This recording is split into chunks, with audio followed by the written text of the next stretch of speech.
Warning, this video intends to educate and does not condone the use of napalm for acts of violence or malicious activity. It is highly recommended that it is made in a well-ventilated area with gloves.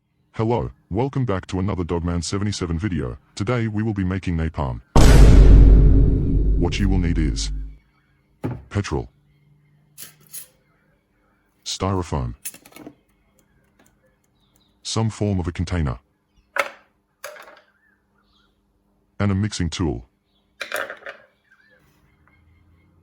What you will want to do first is fill your container up with petrol. Diesel fuel will also work, but kerosene will not. The next step is to submerge the styrofoam into the petrol and allow the reaction to take place.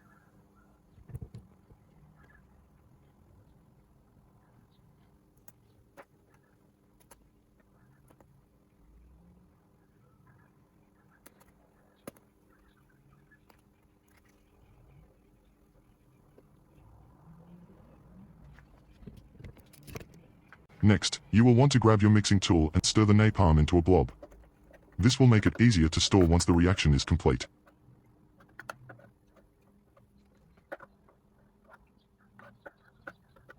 Once the napalm has clumped together, it is ready to be stored and used. Now time to test.